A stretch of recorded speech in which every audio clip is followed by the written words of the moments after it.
So hello everyone, welcome back to the channel @commerce plus official. तो आज हम बात करेंगे क्लास 11 का chapter number 12 accounting of goods and service tax GST.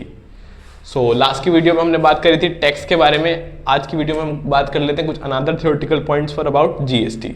तो जीएसटी बेसिकली दो जगह अप्लाई होती है, for buyer and for seller. हम अपने आप को ही कंसीडर कर लेते हैं कि अगर हम मान लीजिए बायर हैं, सो वी हैव टू पे फॉर गुड एंड जीएसटी। तो हमें या आपको, अगर आप बायर हैं तो आपको गुड्स का अमाउंट भी पे करना पड़ेगा और जो जीएसटी का अमाउंट है, गुड्स एंड सर्विस टैक्स जो बन रहा होगा वो भी पे करना पड़ेगा, जिसको हम किस फॉर्म में बात करेंगे, इनपुट जीएसटी के। वो जो पे करने का जो अमाउंट होगा वो क्या है, input GST. And if you are a seller, अगर आप सेलर हैं so you will receive amount for goods. तो आपको गुड्स के बदले में एक अमाउंट रिसीव होगा, प्लस उसके बदले में वो जो उसका जो टैक्स बनेगा वो भी अमाउंट रिसीव होगा। तो वो टैक्स क्या होगा, आउटपुट जीएसटी।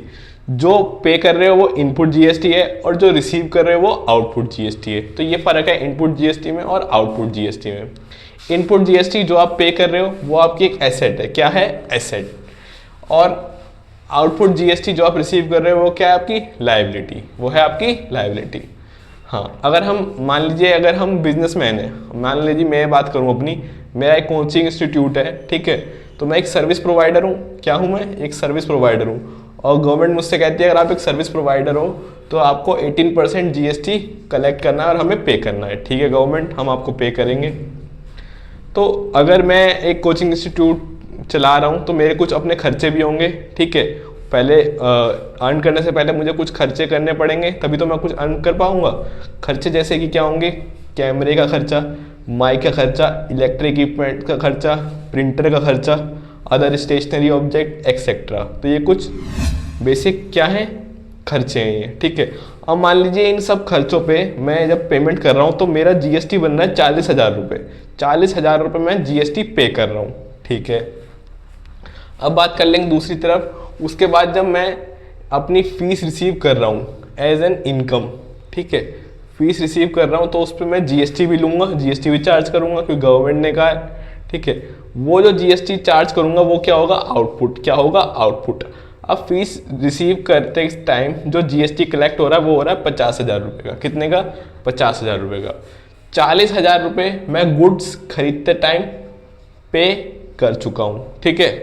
50,000 रुपये मेरे को जीएसटी के रिसीव हो रहे हैं, ठीक है। भाई 40 तो मैं पे कर ही चुका हूँ, 40 तो पहले से दे चुका हूँ, 50 बाद में फीस के आ गए, लेकिन 40 में दे भी तो चुका हूँ। तो अब मुझे कितने और देने हैं, 50,000 माइनस 40,000, यानी कि अब मुझे 10,000 जीएसटी के और पे करने हैं, जो कि मेरा क्या है, balance to be paid and liability. मेरी एक ये लायबिलिटी थी जो मैं पे कर दूंगा तो लायबिलिटी मेरी खत्म हो जाएगी।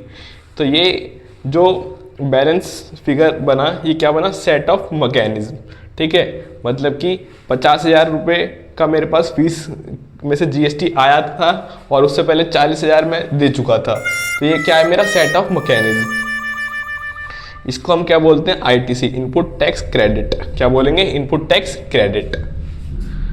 हम यहाँ देख लेते हैं, अगर आउटपुट इनपुट के बराबर है तो हमें कोई भी जीएसटी पे नहीं करना। अगर आउटपुट ज़्यादा है, इनपुट कम है, तो balance to be paid and liability. तो हमारी क्या है, लायबिलिटी अभी बची है। आउटपुट कम है, इनपुट ज़्यादा है, तो प्रीपेड एसेट। तो मैंने अपनी एसेट को प्रीपेड रखा है। तो ये कुछ थियोरेटिकल पॉइंट्स थे। आई होप आपको कुछ समझ आया होगा इससे।